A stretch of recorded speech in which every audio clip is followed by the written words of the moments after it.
Hello and welcome to CVR News Network. You are watching CVR English Inside News and I am Sandeep. The details: renowned criminal lawyer advocate Vijay Agarwal raised doubts over the bribery charges against Gautam Adani in the light of the US indictment. Speaking on the case, he questioned the financial logic presented in the charges, pointing out inconsistencies in the numbers. According to Agarwal, the indictment mentions a profit of $2 billion over 20 years from certain projects. However, it also claims that $265 million were paid up front for securing these contracts. Agarwal pointed out that based on a good internal rate of return (IRR), the $2 billion could be achieved over the time without need for such a large initial payment. He also mentioned that contracts were reportedly signed at around 10% less than the market price and were competitive, further challenging the claims made in the indictment. Agarwal concluded that the numbers did not seem to align, making the case unclear and the accusations questionable. So how do you see the amount of bribery charge made against this? That's a very good question because of my chartered accountancy background. First of all, I look at numbers. I'm not able to understand the numbers in this. Para 45 says that out of these projects, profit after tax which was to be made in 20 years span of time was 2 billion. And for that, before getting the contracts, 265 million as per para 45 has been, para 48 has been paid. So the number doesn't make a sense, right? Because in 20 years, this itself can become at a good IRR, this itself can become 2 billion. So please see the numbers are not matching. So it is really not making sense to me that why would a person pay 265 million on day one so that it earns a contract where in over 20 years the person is able to make 2 billion. So the numbers are really not matching, and what I have been given to understand is that these the contracts were also entered at around 10% much less than the market price, and it was fairly competitive. So numbers are not matching. So we will know, like in 2G they said, it has been given for a song, the spectrum has been given for a song, and later on they said that it is a zero loss. So this is it. So such big numbers keep on floating.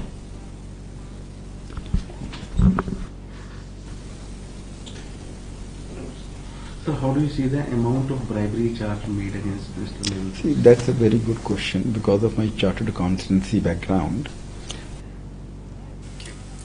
Ahead of the vote counting day in Jharkhand, Varun Ranjan, Deputy Commissioner and District Election Officer of Ranchi, provided an update on the preparations. He stated that all election officials have been thoroughly briefed on the counting process, including the do's and don'ts. He highlighted that scenarios such as data mismatches in electronic voting machines or issues with data not appearing on EVMs were addressed, ensuring that officials knew the appropriate steps to take in such cases. Additionally, Ranjan mentioned that the officials have been trained on proper procedure for counting postal ballots. Personal हैं उन सभी लोगों का, साथ ही साथ जो magistrate और force रहेगा उन सभी का ब्रीफिंग रखा था।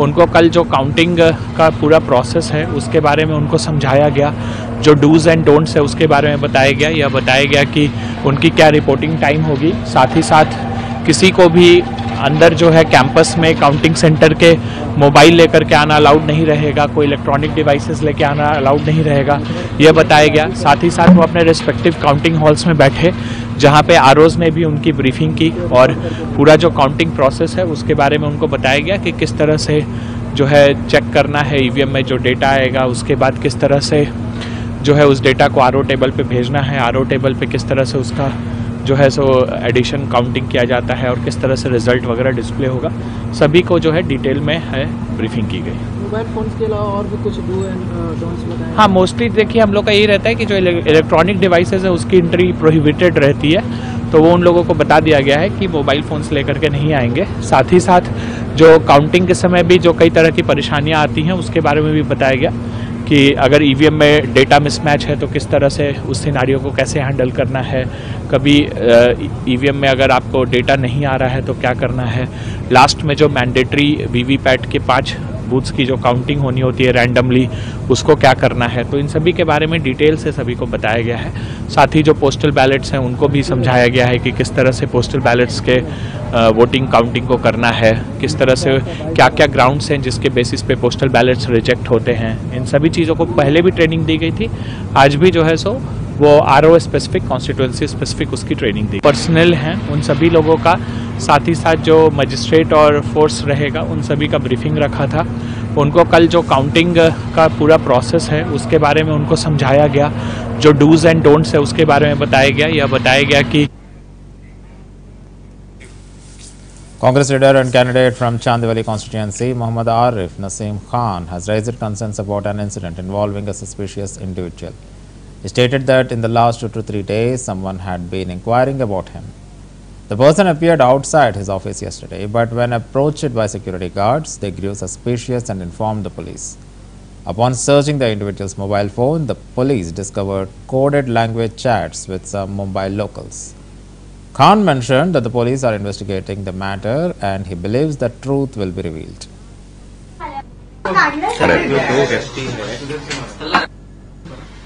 सर, 2 व्यक्ति ने आपके ऑफिस की रेकी की थी। पवई में भी इस तरीके की जो घटना, पवई में रेकी करने के बाद यहाँ की वो जो व्यक्ति है वो आया था, क्या कुछ जो है जानकारी सामने आई है? क्या इस मामले में? नहीं, पिछले 2-3 दिनों से एक व्यक्ति मुझे ढूंढ रहा था, तलाश कर रहा था, मेरे बारे में सर्च कर रहा था।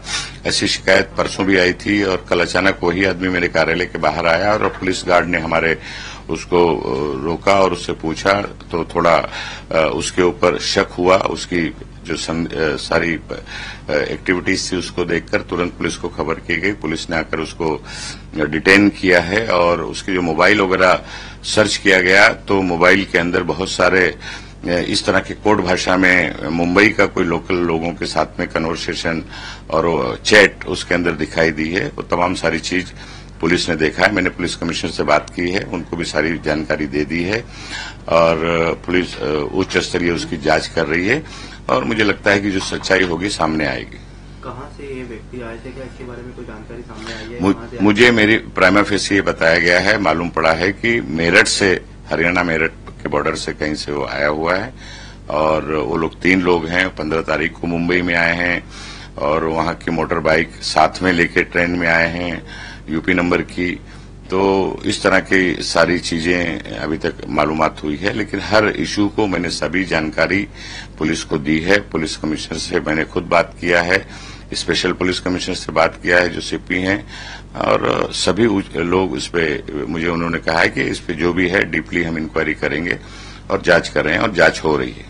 लोकसभा हो या विधानसभा हो, सत्ताधारी जो है लगातार इस तरीके के आरोप लगा रहे थे कि विरोधक ये सब स्टैंडबाजी के लिए कर रहे हैं, लेकिन विरोधक का जो स्टैंड है, इसके पहले भी जो हमला हुआ है बाबा सिद्दीकी हो या बाकी लोगों पर हो, धमकियां मिलनी जा रही है अभिनेताओं को, उसके बाद आपके आप विरोधक की बात छोड़ दीजिए, वो तो बाबा सिद्दीकी उन्हीं की पार्टी के हिस्सा थे, सत्ता में थे, उनकी हत्या हो जाती है।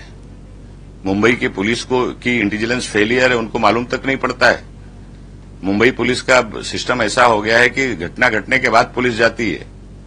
बड़े बड़े सेलिब्रिटी के घर पे गोलियां चल जाती हैं, इंटेलिजेंस फेलियर नहीं है तो क्या है? इस तरह से 4 दिन से मुझे अगर कोई स्पॉट कर रहा है, कोई भी हो, कैसा भी हो, तो क्या पुलिस का इंटेलिजेंस इतना फेल है कि मुझे रोक के, मेरे सिक्योरिटी गार्ड को रोककर पुलिस को इन्फॉर्म करना पड़ता है? आखिर पुलिस क्या कर रही है? सवाल महाराष्ट्र की Ahead of the vote counting for Maharashtra election 2024, Union Minister Ramdas Athavale expressed confidence in the outcome, stating that Mahavikas Aghadi coalition role has been making allegations while his party focuses on developing the country and its people. Athavale reiterated that the people are with them and based on the exit polls, the Mahayuti, a coalition of BJP and its allies government, will be formed in Maharashtra. He assured that there would be no challenges in the forming the government and that Mahayuti government would fulfill its promises. Maha Vikas Aghadi नोट जिहाद जैसे आरोप लगा रही है BJP पे, क्या कहेंगे आप? मुझे लगता है कि महाविकास आघाड़ी का आरोप लगाना यही काम है। हमारा काम है लोगों का विकास करना, देश महाराष्ट्र का विकास करना और हर जाति धर्म के लोगों को न्याय देने की हमारी भूमिका है। लेकिन महाविकास आघाड़ी वाले हैरान हैं क्योंकि हमारे महायुति के सरकार ने लाडली बहना योजना हो या किसानों का कर्जा माफ होने का विषय हो, या इलेक्ट्रिसिटी का बिल का विषय हो, या नरेंद्र मोदी जी ने 80 करोड़ लोगों को फ्री में अनाज देने का विषय हो, महिला आरक्षण का बिल पास करने का निर्णय हो, 370 आर्टिकल हटाने का निर्णय हो, इकोनॉमिक लिकर सेक्शन को 10% आरक्षण देने का विषय हो, रोड का डेवलपमेंट हो, एयरपोर्ट का डेवलपमेंट हो, कनेक्टिविटी बढ़ाने का काम हो, और किसानों के खाते में पैसा डालने का विषय हो। किसानों का जो कानून बनाया था तो 1 साल भर किसानों का आंदोलन चला और आखिर में नरेंद्र मोदी जी ने उनकी मांग को ध्यान में रखकर किसानों का कानून वापस लिया था। तो इसी तरह मतलब अनेक मुद्दों पर नरेंद्र मोदी जी का नेतृत्व पूरे देश भर में, पूरी दुनिया भर में बहुत ही एक्टिव नेतृत्व है और उसका फायदा महाराष्ट्र के इलेक्शन में होगा। लोकसभा के चुनाव में विपक्षी दलों को सफलता इसलिए मिली थी कि सत्ता तक तो पहुंचने की सफलता में मिली नहीं, लेकिन हमारी सीटें कम करने की सफलता उनको मिली और उसका कारण ये था कि संविधान बदलेगा ये प्रचार राहुल गांधी और इंडिया आघाड़ी के लोगों ने किया था, उसका नुकसान हमें हुआ था।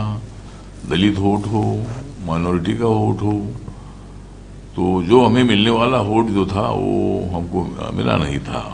लेकिन इस चुनाव में वो मुद्दा नहीं चल पाया है। इस चुनाव में लाडली बहना योजना का मुद्दा चला है और भी जो मैंने वो मुद्दे बताए वो सब मुद्दों पर मतलब वो लोग हमारे साथ रहेंगे और महायुति को Kailash Vijaywargiya, minister in Madhya Pradesh government, confidently predicted a BJP victory in both Maharashtra and Jharkhand. Reflecting on the Maharashtra elections, he mentioned that he had earlier estimated BJP-led alliance would secure 160 to 165 seats, citing the influences of leaders like Modi and Nitin Gadkari. He emphasized that the alliance's strong local influence would ensure the formation of a BJP government in the state. Vijaywargiya also noted that in Jharkhand, leaders like Shivraj Singh Chauhan and Himanta Biswa Sharma had worked hard, paving the way for a BJP government there as well.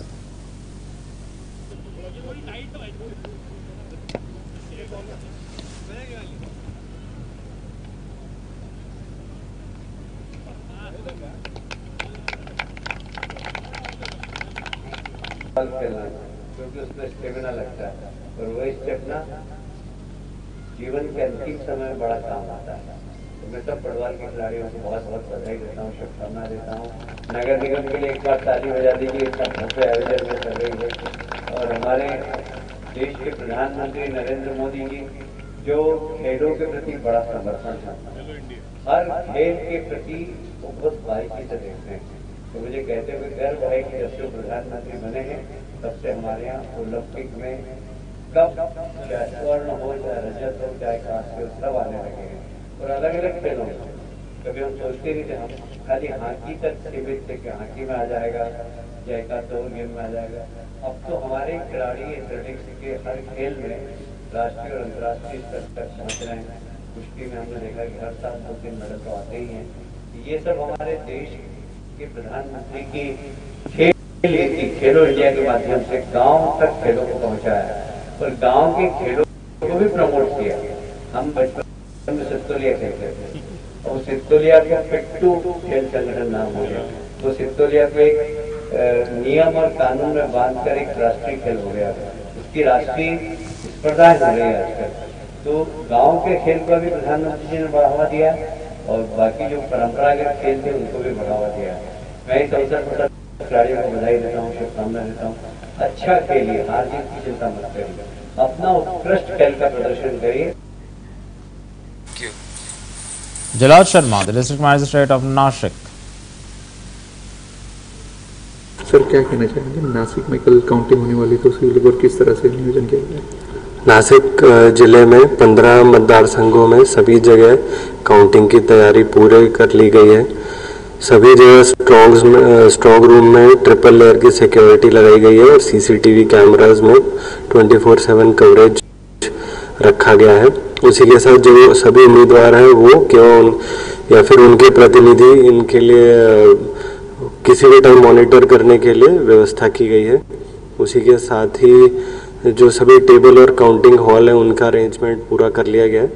आज निर्वाचन आयोग के सूचना के अनुसार आज भी कई निर्देश दिए गए हैं जिससे हम हमारी काउंटिंग की जो पूरी प्रक्रिया है वो अच्छी तरह करेंगे। सर, कुछ लोगों ने आरोप भी लगाया कि ईवीएम मशीन में छेड़छाड़ के मामले भी सामने आ रहे हैं, ऐसे कुछ उम्मीदवारों का कहना, तो उसको लेकर क्या कहते हैं?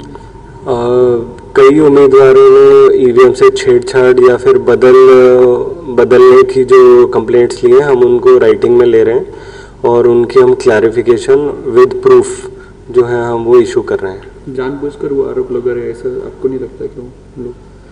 नहीं, उम्मीदवार जो है उनको कभी भी किसी भी टाइम इलेक्शन की कौन सी प्रोसेस पे क्वेश्चन करने का उनको राइट है और हमारा काम है, हमारी ड्यूटी है उनके जो क्वेश्चन है उनको आंसर करने का, तो हम उनके सभी क्वेश्चंस को, क्वेरीज को विद प्रूफ उसका आंसर देंगे। सभी मशीन सीसीटीवी फुटेज की निगरानी में रखे गए, फिर भी वो लोग ऐसे सब चीज़ों को लेकर मीडिया के सामने सब ऐसे झूठे अप्लाई। अभी सीसीटीवी से रिलेटेड जो अभी स्ट्रॉन्ग रूम है उससे रिलेटेड किसी का प्रॉब्लम नहीं है। एक दो जो हमारे पास इशू आए हैं वो आए हैं कि जो इलेक्शन के दिन पोलिंग के टाइम जो ईवीएम की रिप्लेसमेंट होती है उसको लेकर कुछ प्रश्न है, बट